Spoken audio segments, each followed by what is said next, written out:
Sige, sige, go ahead, Brother Archie. Di ba yung related sa topic ni Brother Wendell? Kasi di ba meron tayong hindi ba pwedeng ma-consider na fake news yung ginagawa ng ng INC? Kasi kasi sa simpleng isip parang pasok yun sa fake news kasi meron namang reference na standard pero minamali nila. Minimekos-mekos na. Hindi ba yung pwedeng ma-consider na na fake news? Kasi fake news talaga yun eh. Kasi I mean may authorship, may mga bagay-bagay na pagbabasehan, peer reviewed. Ano yun? Kasi tuloy-tuloy lang yung mga yan eh, ganyan lang yan ang ganyan. Pero pag merong hindi mo tatakot yung mga yan. Pero kung maybe pasok yan sa fake news.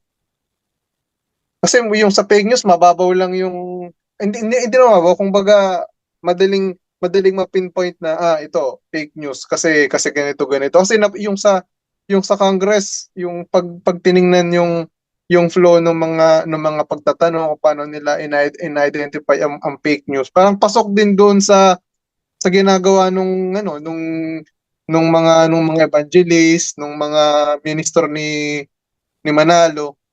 Yun pa ang tanong ko kung possible po bang pasok sila doon. Sige, Brother Junior, sa'yo yan? Hindi lang pasok, talagang pasok na pasok. Puro fake news naman talaga ang mga inuulat nila pagdating sa pananampalataya natin. Puro fake news niyan, puro fake news yan. Siyempre, Yes, Brother Wendell. di tayo magtaka kung bakit fake news dahil fake church kasi. No? Correct. Oh. Kaya una, ang dami ng fake news nila. Ano yung fake news nila? Halimbawa, itong munting aklat na ito, pinakita nila sa TV screen nila. Ito, oh.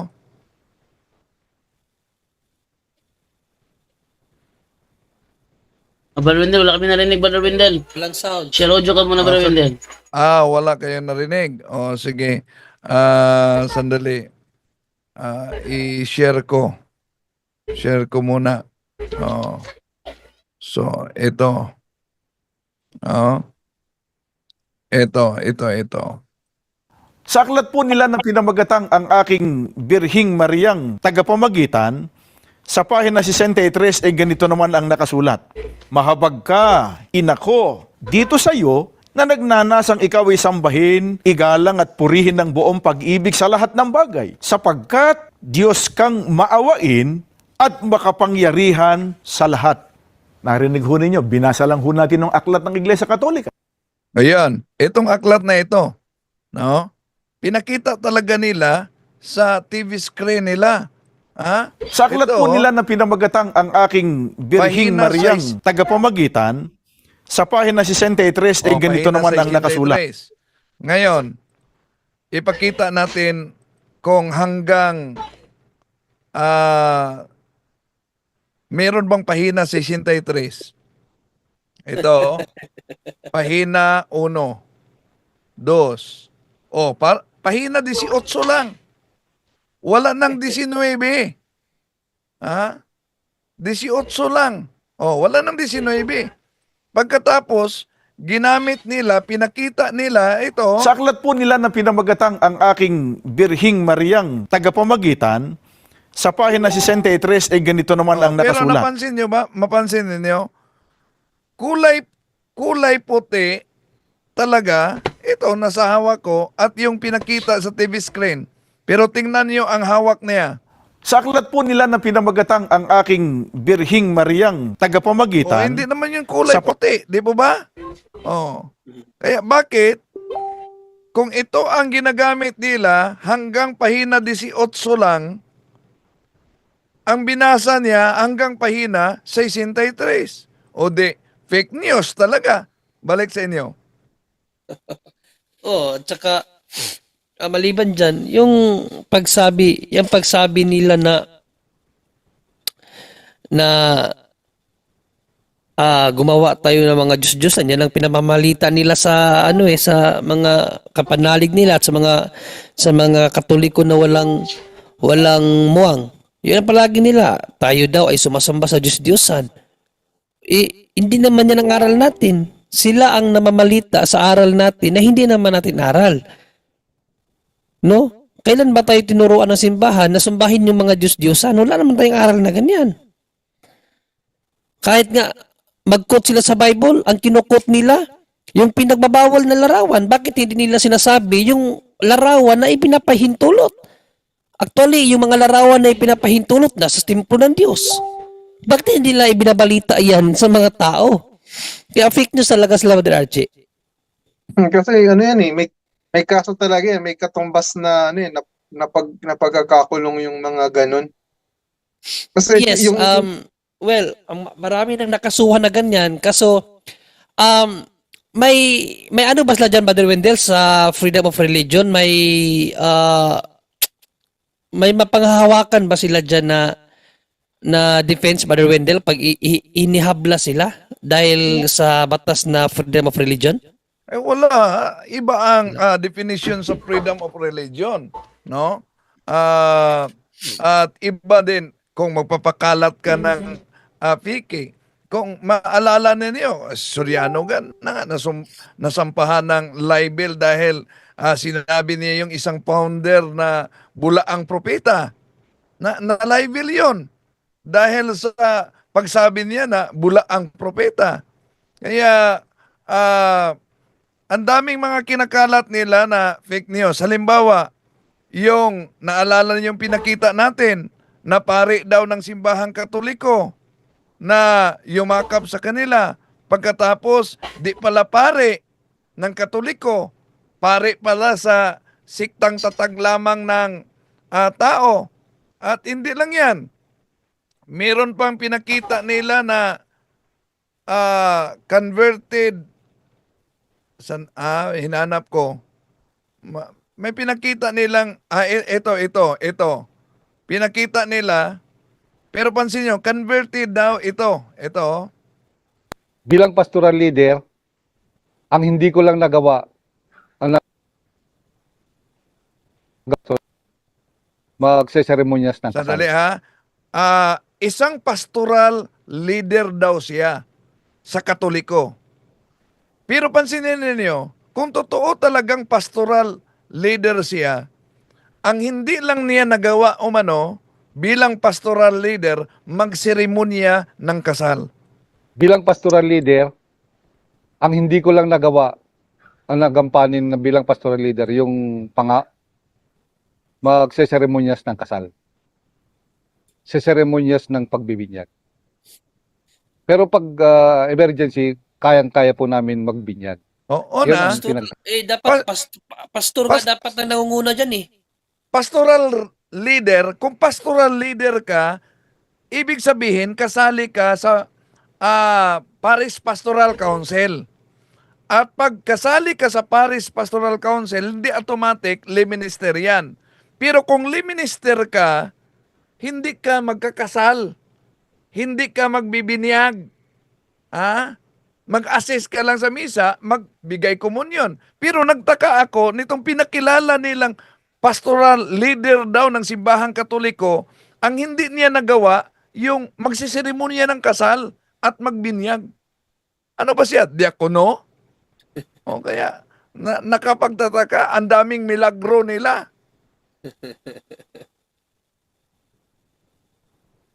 Yun.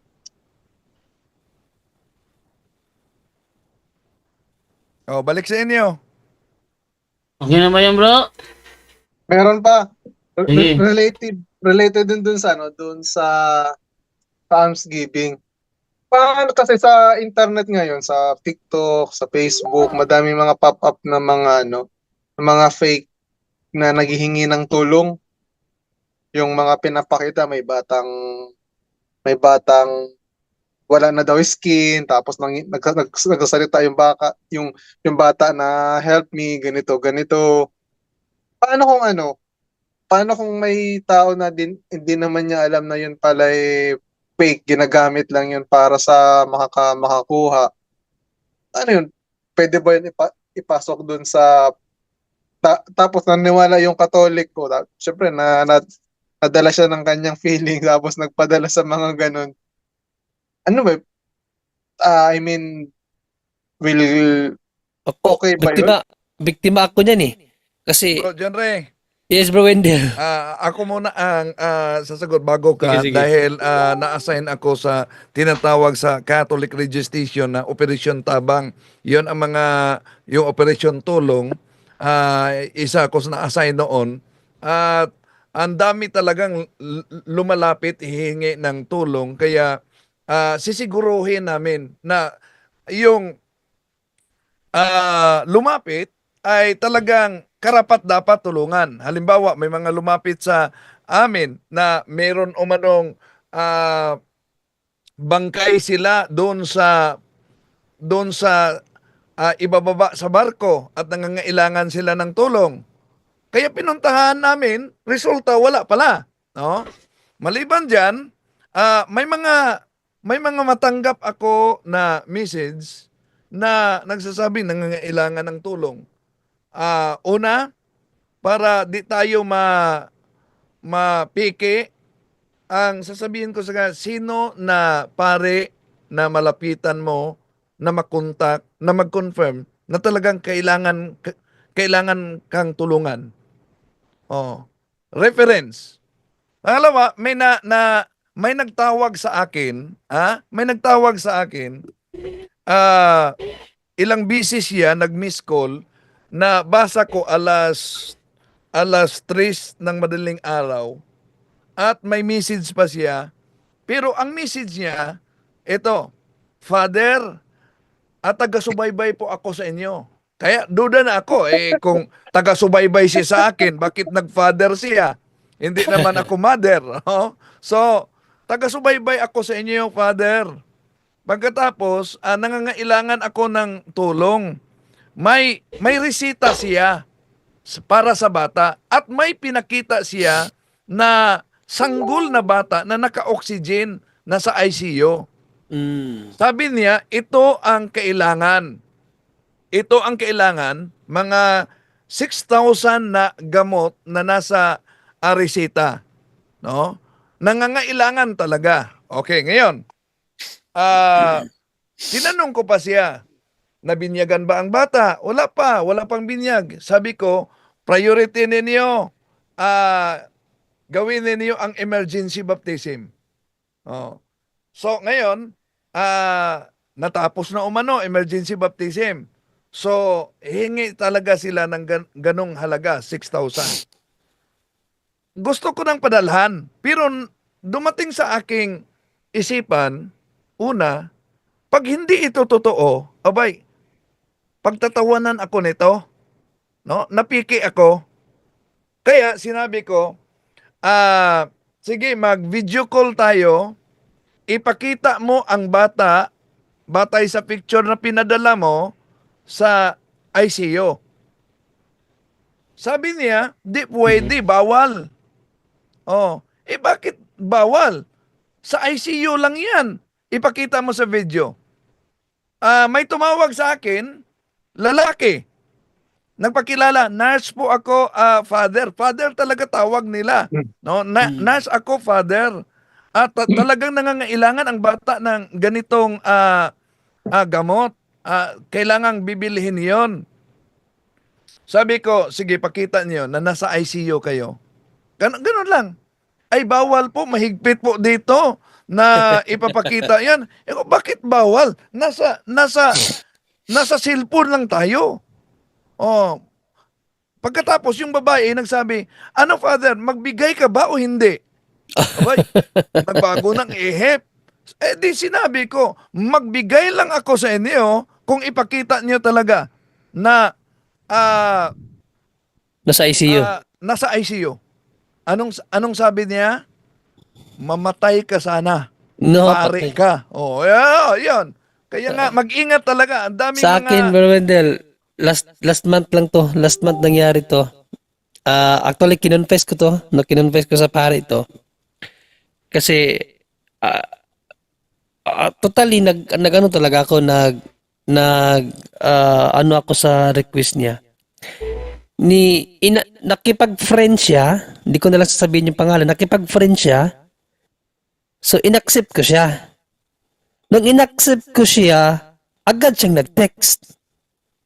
Nag-message siya sa aking, nagpasalamat siya, salamat bro sa pag-accept. Tapos, Babae yon? lalaki bro Wendell.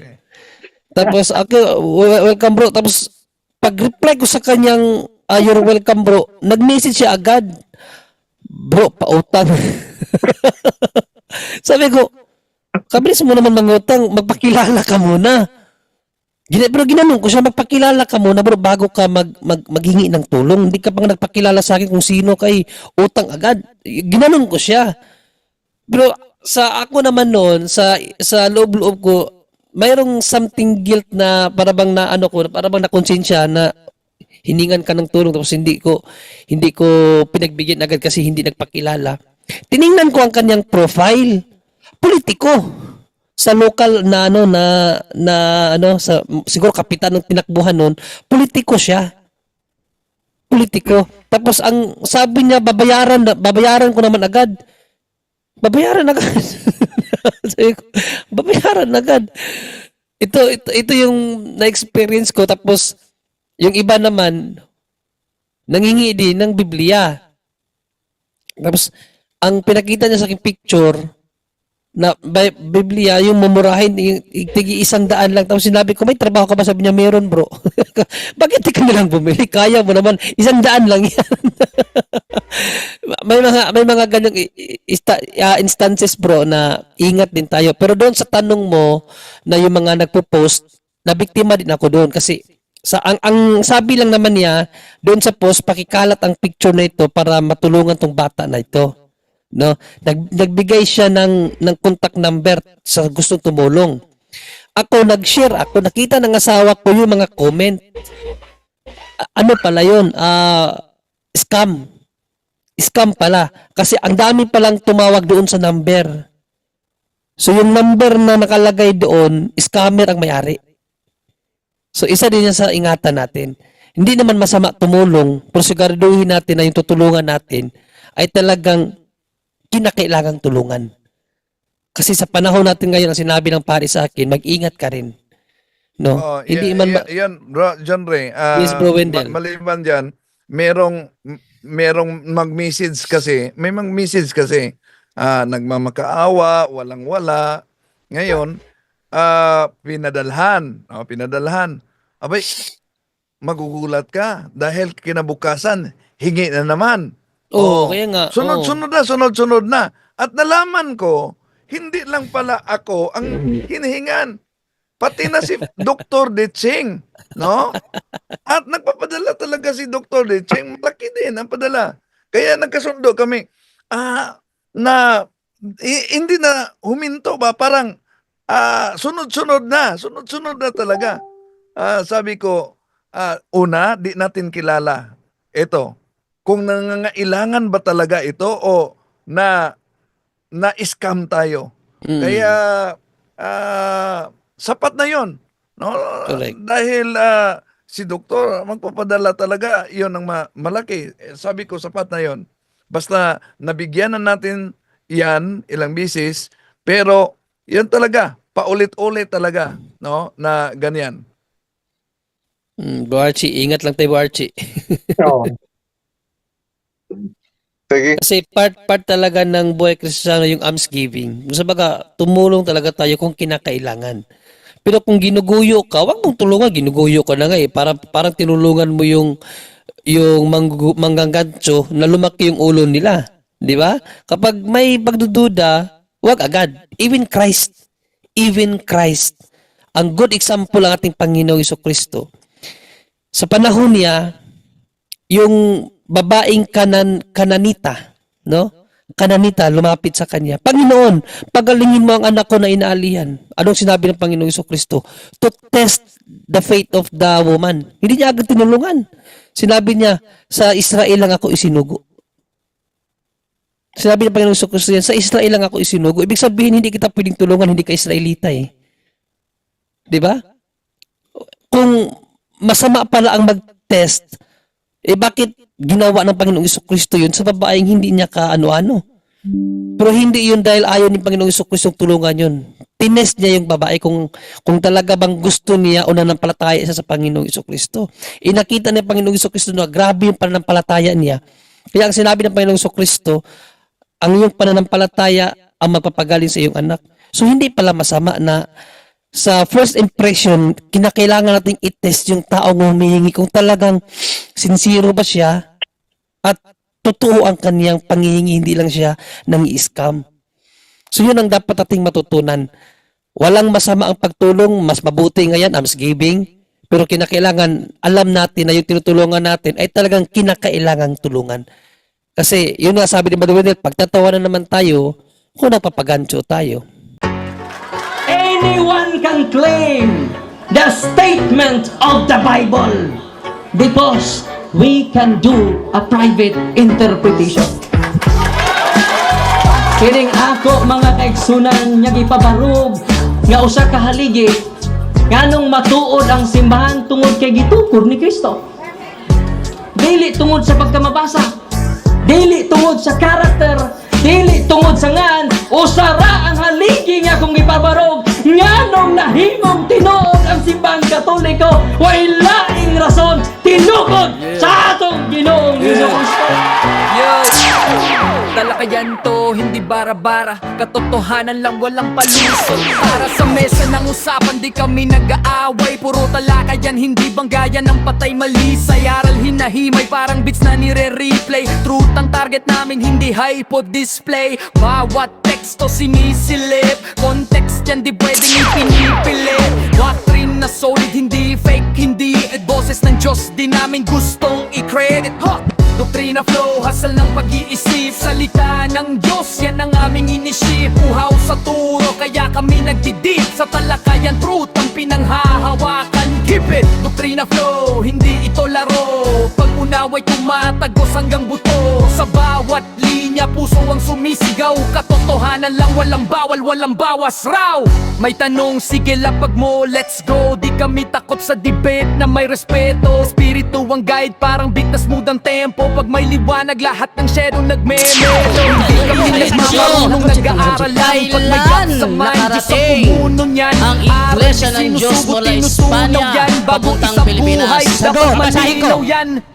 Hindi kompetisyon, hindi kami nagra-rhyme para lang manalo. Puso ang puhunan, hindi bara-bara ang palo. Truth ang goal, yan ang tunay na trono. Doktrina flow, hasal ng pag-iisip, salita ng Diyos, yan ang aming inisip. Uhaw sa turo, kaya kami nagdidip sa talakayan, truth ang pinanghahahakan. Keep it, doktrina flow, hanggang dulo go. Liwanag ang bit-bit, hindi ego. Sa doktrinal na usapang totoo, The pillar and foundation of the kami ang truth bida. is the church, and the Catholic Church is the church founded by Jesus Christ. Then, asay inyong pilion.